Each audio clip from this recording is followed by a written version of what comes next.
Hello, extended family, and welcome to the inaugural episode of the newly rebranded Family That Games Together podcast, starring the D&D Grandma. We are so excited to begin this new chapter in our journey through tabletop gaming as a family, and even more excited that you have come along for the ride and decided to listen to our silly little game. For those of you listening for the very first time, just a quick rundown of who we are and what we do. We are the Family That Games Together. That is the name of our brand, and the podcast that you are currently listening to is called Starring the D&D Grandma.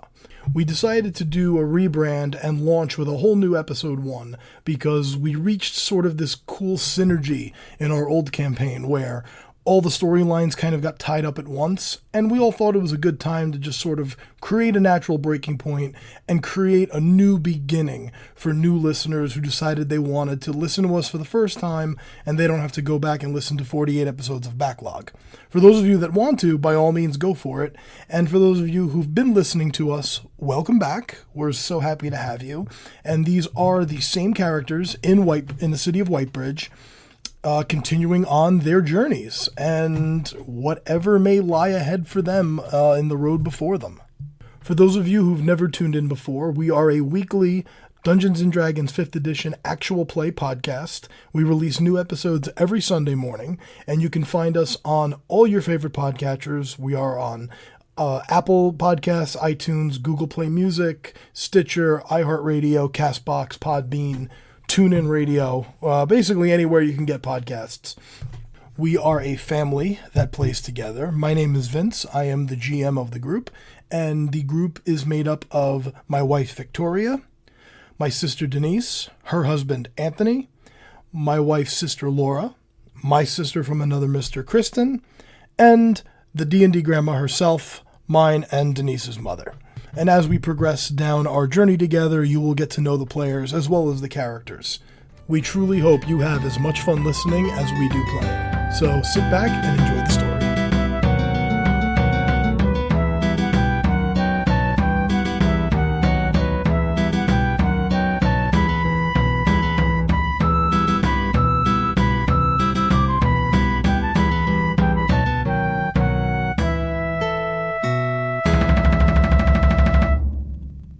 Hello and welcome to the new story arc of what is now being called Starring the D&D Grandma, brought to you by the Family That Games Together. Woo!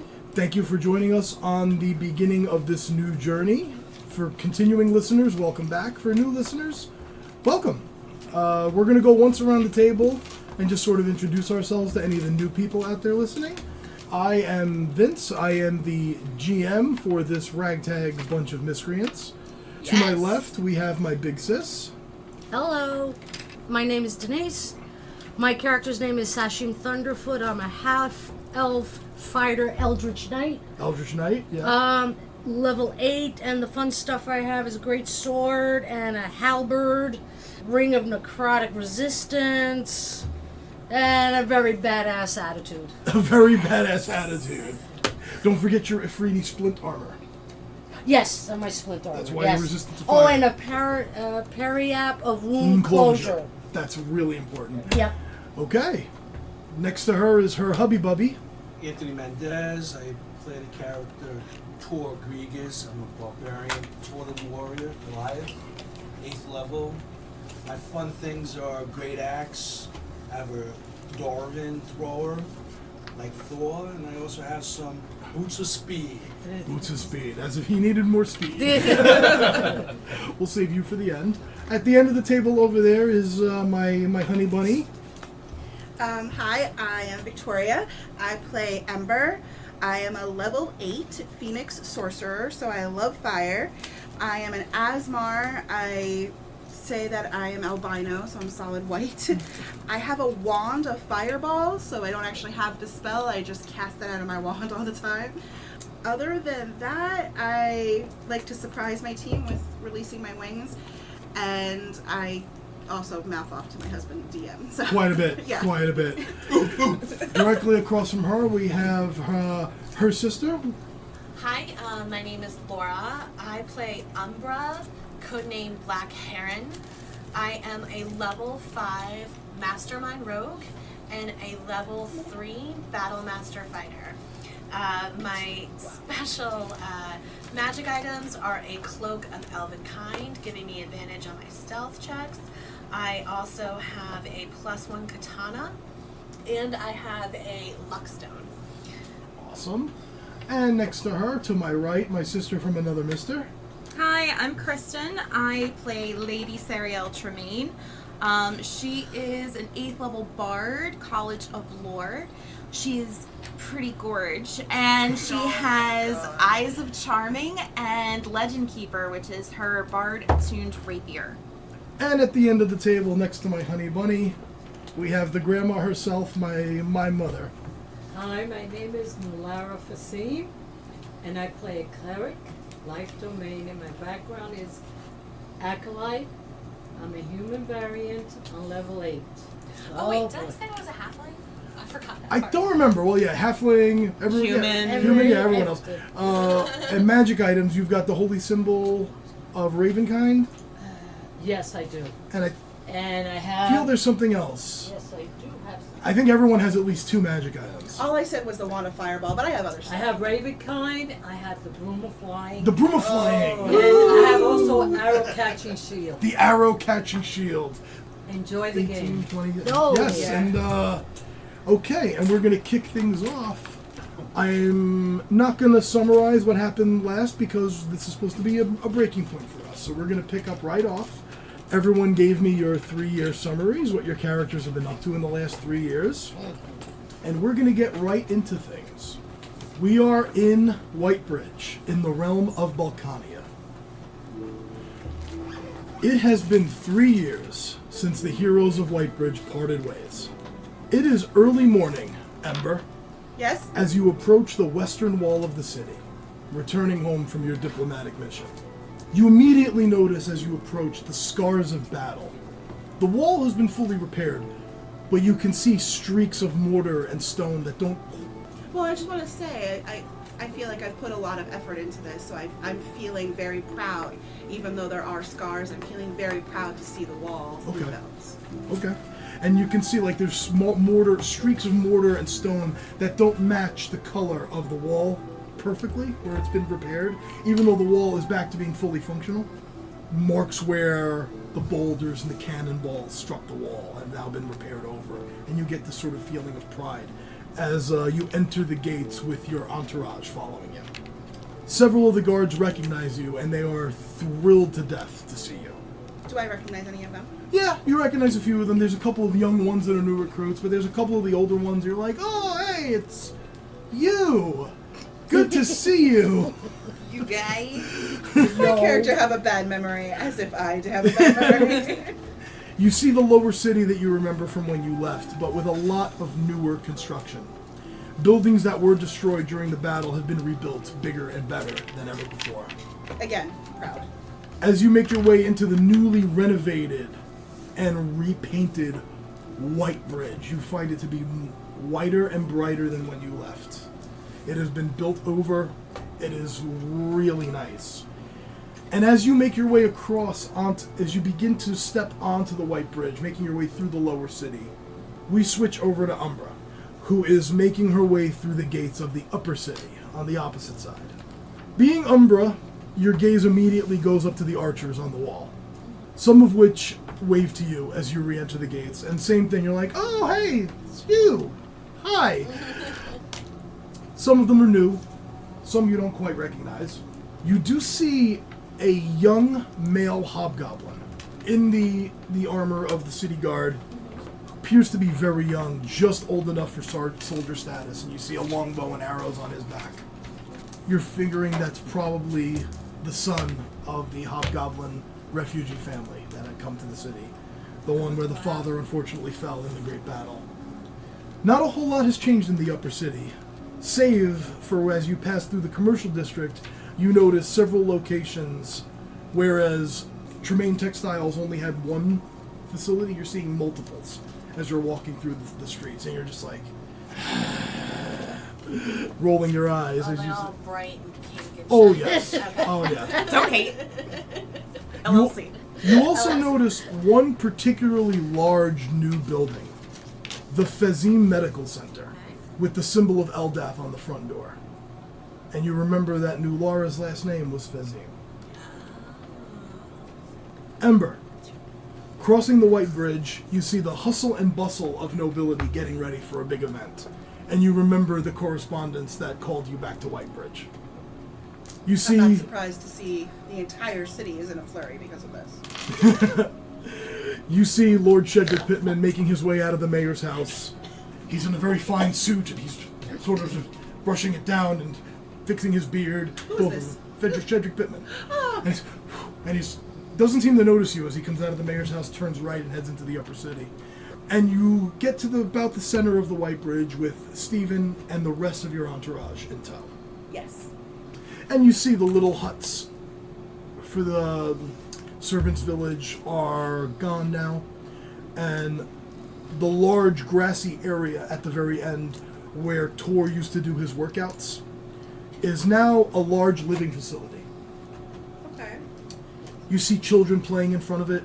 Some you recognize, although several years older than when you originally left. And there's your old cottage.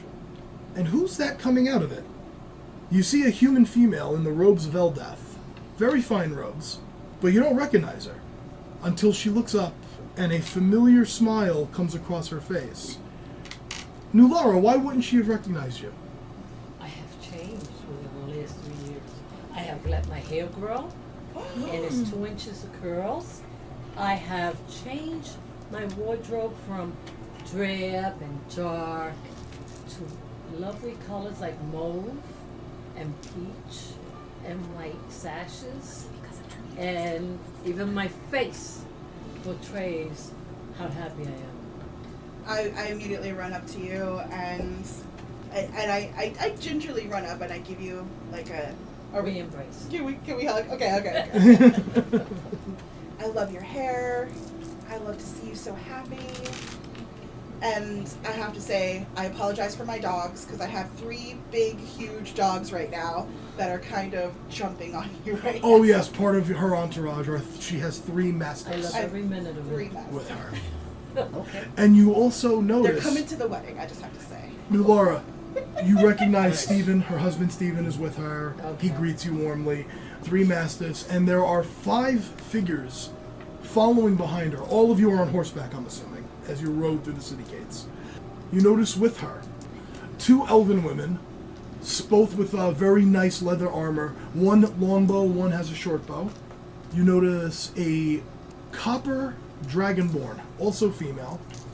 She has a little, like, bongo drum on the side of her horse, and she has a little rapier sheathed next to her. There is a half-orc female, armor not quite as nice as yours, but nice, thick plate armor, shield, big war pick on the clip to her side. And finally, an older female, furbolg, about 7 feet tall, bovine features, ears that don't quite flop completely out. They're shorter for a furbolg, and she has lots of different fabrics and sewing equipment around her. This is what flanks Ember as she rides across the bridge. And I say, essentially, I introduce all of them. This is the adventuring team that I've been working with for the past 2.5 years or so. And I wanted them to explore over here and come and visit the city and, get to experience this side of the world a little bit. They introduce themselves in order. The elven women, they introduce themselves as Ren and Venli. You don't have to remember all this. The copper dragonborn woman introduces herself as Kala. The half-orc woman is Rhea. And the furbolg is So. Welcome. And the copper dragonborn does most of the talking for them. We're quite delighted by the size of your city. We've never seen any city this big. We're desert folk, So they've all come to join us and in our celebration, and I'm going to be spending some time in the city, and they've come to visit. And Sarielle, as a footnote, you were a little, what the hell, when you sent Ember a +1 invitation and she replied with +6. So Oh, that would be fun in that household. She opened up that RSVP. Sarielle bringing all of my is children. none too pleased. I'm bringing all of my children. Especially They when all she have 4 keeps legs. whining to me about the +6. and we will get there. Everyone just bear with me. Yep, Everyone's yep. gonna have a turn Don't here. you worry, we're here. And reunions are had, and I'm gonna assume that you all head to Tremaine Estate or Crowe Estate? Ceremony or reception? Ceremony. Crowe. Okay. And you're all gonna make Did your. you not look at the itinerary? I It's right here. It's Yeah. right in the notebook. I forgot. Okay, I have a lot to keep track of here, people. We A are here. lot. Look, We are that's here. where we're She literally going. hand drew. Between the 6 of you, I had 30 pages of summaries to read. Wow, that's 23 impressive. of them were mine. 24, actually. 24 of them. 24 were yours, honey. I just talked at him for about an Impressive. hour, and then I was like, "What do you think?" And That's he's like, very "Yeah, good. okay, fine." And you make your way together into the upper city toward Crowe Estate. And you see the I think nobility. as we're walking, we're just chit-chatting about what's going Yeah, on and of course. what have I missed. And as you're walking, you see a lot of the nobility are sort of following the procession, and everyone's making their way over to the estate. Umbra, as you arrive at the Crowe Estate, you recognize Ember right away. I mean, that albino sticks out like a sore thumb. But again, you're like, who's that next to her? Is that new Laura? With hair? And the two of you look across, and you see a familiar halfling, but also a little bit different. How is she different, Umbra? Umbra has matured and grown up a little bit. She was a teenager when you last saw her. Now she's, early 20s. She's grown her hair out, and it's in braids up in a bun. She has a long silk dress on with this, she's in all black, a long black silk dress with a feathered collar that kind of goes up high on her neck and flares out. And she's still armed, even though it's a wedding. She goes nowhere without her katana strapped to her hip. I'd expect nothing less of Umbra. But you see her, her walk is a little different. She's been part of a civil war for the last 3 years, and so she took a little damage to one of her legs. So as she's gonna slowly walk over to you, you're gonna see she has not a limp necessarily, but she's favoring, one of her legs. Okay, first off, I had no idea she was a teenager last time. I knew that she was like rough and gruff, but I didn't know she was legit. I think they're like 16. I didn't know that. Yeah. I guess I never. Yeah, no, like 17 today, so like now she's 20. That is so cool. It is. The dress blew me away. Yes. Yeah, she's in The like dress? an all black silk dress. Oh, boy. But she still has her Elven Klein cloak on over it. Of course she would. Like that's her That is collar. so cool. I Yeah. It's a expect. very cool collar. I like Nice. That's cool. I expect. Yeah, that's nice. I expect nothing less of Umbra. When are you gonna put that on? That's hers. Yeah. That's hers. And the reunion happens as New Laura, Ember, and now Umbra have been We all reunited. embrace and I'm in a very dark, not like bright red, like ruby red, but like a dark, like muted red dress. Because Okay. I know I didn't want to wear white. Better not. God forbid you wear white.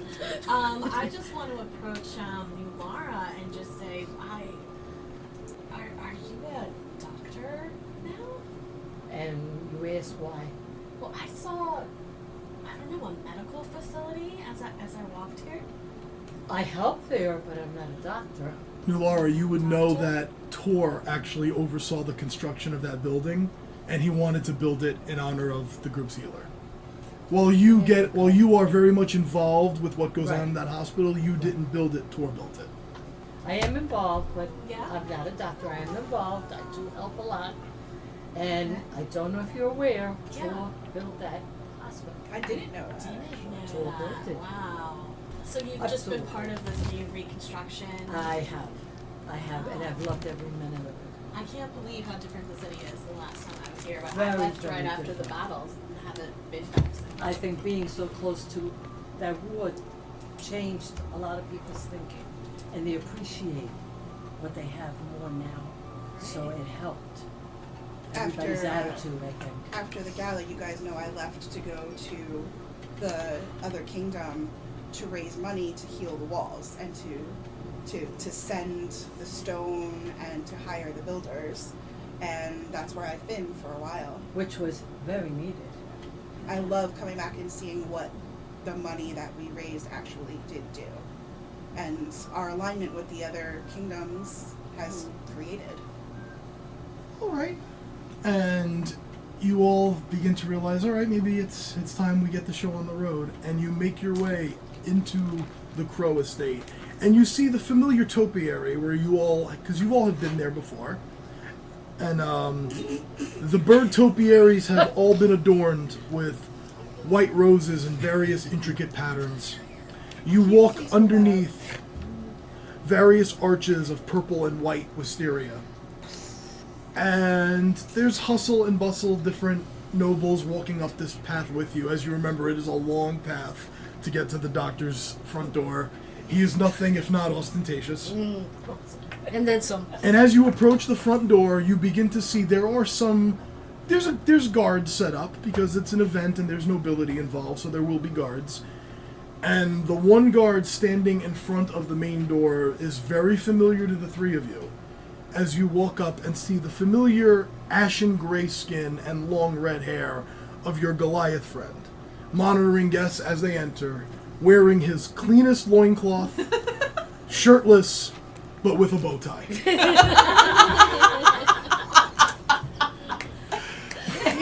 Question: Does Perfect. he have his necklace on? Tor, are you wearing the skin necklace? It's underneath my clothing. Okay, it is underneath the loincloth, and I think that's all you need to know about. Oh my gosh! It's part of him. Skin to skin. Always have that. It's Oh part my of him. god! It's important. And Tor, you're used to the hair growing in because you stayed in the city, so you were with Nulara as the hair grew in, so it's not a shock to you. But here's your sorcerer friend, and here's your bit more mature and a bit more gruff halfling buddy walking up with Nulara to I'm gonna attend. say my dogs see him and start like Good to see the cowering crew. in front of me and Steven and start growling. Good to see the crew. And you both walk up. And Nulara, you've been in the city, so you're like, hey Tor, what up? But the two of you, What first time up? in 3 years, you now see your Goliath friend. Long time. My dogs are growling at you because they're like frightened because you're enormous. And I tell all my dogs, calm down, and then I'll go and I'll give you. Smell that I have. I'll give you a hug right at the belly button. I want to walk up and like hold my hands up like a 3-year-old, like pick me up. I like that. Tor enfolds you and holds you to his. And then you start holding on to my arms. And not much has changed. Tor is still the jacked beast that you remember. You make your way through the front door. Tor has to stay on guard duty, so you make your way past him through the front door. And it's a veritable who's who of nobility in the known realm. You can see that it's not just the nobility of Whitebridge. There's nobility from all the realms around, like all the different cities, all the known areas. Nobility has flocked here. So it is a who's who in the land of Balkania, not just Whitebridge. Heads of almost all the noble houses from every major cities are here. From Runetree, from Dulamar, from Garibay, all the heads of all the noble houses are here. So it is quite the event. You follow the small crowd out to the grounds behind the mansion, where you see a long aisle in between two groups of seats. The aisle is decorated with purple and white flower petals, mimicking the designs you saw on the topiary as you walked in. On the seats closest to the aisles, there's a white sheer fabric draped from end seat to end seat with various wisps of purple satin ribbons draping alongside the white fabric. On the corner of every other seat, there's an arrangement of purple roses with many shades of purple, satin ribbons cascading down from the arrangement. And at the end of the aisle, there is a very large circular gazebo, the top of which is covered with a spray of greenery and purple flowers. She Flowing, outdid herself. As I walk in, I look at Stephen, I roll my eyes. She outdid herself. Yes, dear. Wasn't expecting this much. Flowing down She from overdid herself. Flowing down from there are varying lengths of wisteria vines, long, sheer, light purple curtains cascade from the top of the gazebo and pool at the bottom, adorned in the center with a spray of flowers and greenery. Oh, we're in the gazebo, that's right. So hanging from white cords are 3 sparkling chandeliers of various shapes, sizes, and heights. They are hanging and currently lit, so it is very well lit inside this tent. At the end of the aisle are flanked by 2 smaller but very intricate topiary figures. A peacock on the left, done completely in white flowers and greenery, and a crow on the right side, wings outstretched, done in white greenery to match the peacock. The tail on the peacock is so long, it partly goes down the aisle. Doctor servants are there, ushering everyone to their seats. Umbra, you recognize a few aviary members, that they're silent nods between you, as you all still have covers to keep. Yeah. At this point, Nulara breaks from the 2 of you and makes her way down the aisle to the center and stands in between the 2 topiary figures at the end of the aisle. Holy Book of Eldath in hand, as the band begins to play. Your mom gets a phone call and I spill my dice. That's Mom. Jesus Christ. As the band begins to play. So you see, enter stage right, the Doctor, flanked by Wendell. And Wendell looks over and gives you a little wave. Wendell still has a crush on you. And you can see Wendell cleans up well. He's in a very nice suit, he's got his hair done, he cleans up well. Coming down the aisle, you notice your Goliath friend, shirtless, loincloth, and bow tie, escorting Rowena from the Dragon's Armaments. Am I confused by why Rowena's You would have no idea why Rowena's there. Yeah. I'm confused. I'm gonna be awkwardly whispering over to, I guess, Umbra. You're the only one sitting next to me, right? I sat with my aviary buddies on the doctor's side. Oh, all right. Yes, I'm she just would have sitting sat on the here Doctor's confused. side, yeah. Even though you met her first, she would have known the Doctor before any of you. Rowena would then be seated in the front row on the left side, and Tor would take let's see, I get on the left side as well. Yes. Yes. Next down the aisle would be, Sashim. Oh, God. you see, who you haven't noticed yet, your old half-elf warrior buddy coming down the aisle. And Sashim, would you like to describe what they see? Well, Sashim's not very happy. She spent the last 3 years in officer training school, now a captain. And Sarielle asked her to be maid of honor, and I couldn't wear my military uniform. I could wear it for the reception, but I'm wearing this sleeveless, semi-sweetheart neckline, dark purple gown with flowers and peacock feathers on the waistband. However, in my back, I have my halberd and my great sword. So it's kind of like blocking the belt, but I insisted on wearing it. Not too happy, but I'm trying to Ball gown on and your sword. that was. Guard. And you also have Legend Keeper. And I'm holding Legend Keeper for the bride. I am not too happy, but I'm trying to have a little grin on my face walking down the aisle because Sarielle kept yelling at me. And I was going to cut off her hands, but I decided, all right, I'll do it. Umbra is laughing her ass off. She is literally like just trying to hold it back, but as you pass her, Umbra's just gonna be like, And I give and you just point at you, like, just give you a look like, stop it. I'm Right kinda now. sitting there, like, staring at them, going, what, do they expect a war to, like, break out any minute? Like, what are they doing? Why are you carrying a sword to a wedding? Multiple swords, actually. Do you see who you're dealing with? Yeah. You're lucky I got her in a dress. Yeah. We had to make compromises in this Yeah. bridal Didn't party. I? And Sashim takes her position stage left as the band quickly switches keys. And you see at the end of the aisle, appearing Lord Fergus Tremaine, escorting Lady Sarielle. Oh my god, that's a fancy dress. Wow. We will tweet photos of all of these so everyone can Follow along. follow along at home. I could camp underneath that dress. That is. Let me describe it. Yes, please describe what you're in. Okay, so Sarielle's dress, or Sarielle's whole outfit, in no less grandeur than the whole place itself. She has a really long kind of mermaid style gown that trumpets out at the very bottom, and you see this very intricate beading of a peacock on the dress, and its tail is where the trumpet comes from the bottom. The dress and the veil has peacock feathers embroidered on it, and it is all very cathedral length, very long, very grand. Of course. Her bouquet is an assortment of purple and white calla lilies that have black flowers stuck in them. You notice that she has these gorgeous amethyst earrings that you would notice, and you Ember would notice, and you Sashim would notice, as well as purple shoes with peacock feathers on them. Oh my god.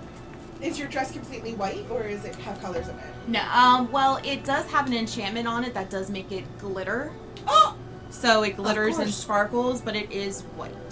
Of course. Looks like a dancing disco ball. And if you were close enough and noticed that it was an enchantment, Rowena would turn to you. That would be my handiwork. If Rowena is within earshot of me or within reach of me, if she's sitting in front of me, I'm gonna reach over and be like, I've missed you. Good to see you too, love. All Sashim wants to do is like itch Oh, Sashim looks like she'd rather be anywhere Yeah. else right now. in their dress. Like, I know how to kill ogres. I don't know how to wear a dress. Exactly. Now I have begun giggling. Now Ember I'm not and trying to hold it Steven back have their anymore. heads together I'm going, just like, I wave across the aisle to Ember, and I'm like, do you see this? For the purposes of, we're not going to do the entire wedding ceremony, as those take a half hour. We're just going to do the little bit that you sent me. Okay. So at this point, New Lara would take over with Please be seated. everyone takes their seats, and then there's the quick hush that falls. We are gathered here today to unite in holy matrimony Lady Sarielle, Tremaine, and Lord Samwell Crowe. Who has the honor of presenting this bride today? With that, Lord Tremaine steps up, and there's a bit of a prideful smile comes across his face, and I do. And he gives Sarielle a kiss and discreetly puts her hand into Lord Crowe's hand, and for a quick second he flashes up. Of course. At All those in Samwell. attendance today will bear witness to their lasting love and devotion. Here I actually wrote in my notes, ditto, ditto, etc., etc. Yes. Yes, yes. So we're gonna... A wedding happens. Do you? He better. So you ask the question of Lady Sarielle Tremaine, Nulara. Do you, Lady Sarielle Tremaine, take this man, Lord Samwell Crowe, to be your lawfully wedded husband, for richer or poorer, in sickness or in health, till death do you part? I don't think it's gonna be I do. Got it.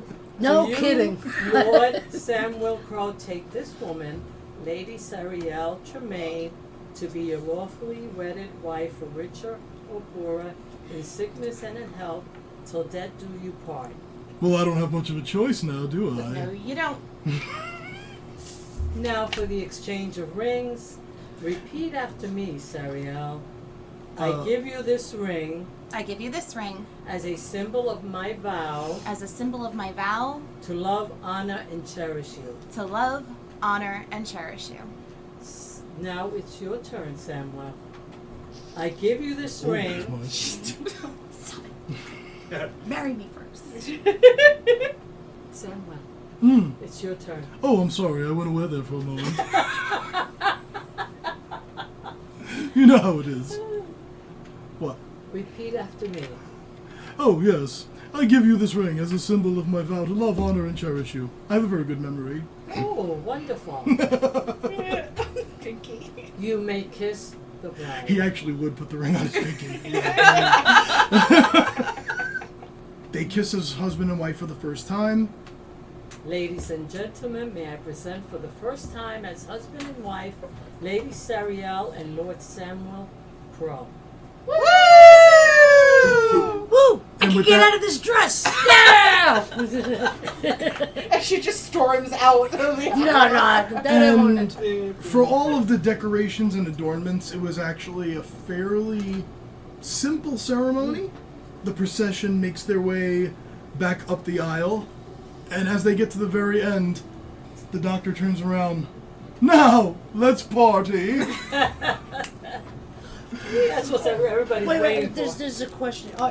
There's no photography, but are you doing any portraits or anything like that? I just want to know if, like, Sashimi wants to get out of that dress as soon as possible and change into her dress uniform. One question, would you have wanted posed artwork, or would you have... Probably not posed. Okay. I have Then- a feeling she already has a topiary in mind, and they're growing it in the back right now. Shh. Then you notice Umbra, very familiar to you, because I think you were the only one that actually interacted with him. The human man with the well-trimmed goatee, who was the refugee that did the charcoal drawing of all of you. You notice him, his name was DeMarco. And you notice him at the ceremony, just kind of sitting in a corner, doing sketches as people are coming down the aisle, and you notice he's gotten better and he's gotten faster. Like, he's getting everyone pretty quick. Okay. And you can tell he's probably going to go back over it and color things in later on, but... So no, you don't have to stay in it for much longer. Okay. But I want to give you back... No, you're holding on Legend Keeper. Still keeping... All right. I'm not wearing Legend Keeper with this dress. Okay. Where's my uniform? And off I go to change. You've the dress to sparkle, but you haven't installed a secret compartment for her. No. And with that, the doctor goes, let's party, turns around. Umbra, you hear in your head, which is, you know that this is the cantrip message being casted. You've been around Ember long enough. You hear, welcome back to Whitebridge, Black Heron. Oh. Well, congratulations, And- sir. It's happy to be here. And the doctor turns to you, Sarielle, and says, I think we've waited long enough. We have. Let's go. We can make our guests wait a little bit longer. They're going to be entertained. Let's go. Now. And as you make your way out of the Back the boots. the doctor and Sarielle are nowhere to be found. Oh my god. With that, I think we'll take a break. Thank you for listening to Starring the D&D Grandma, brought to you by the family that games together. If you liked what you heard, please consider supporting us on Patreon at patreon.com/DNDgrandma. Thank you, and keep on rolling.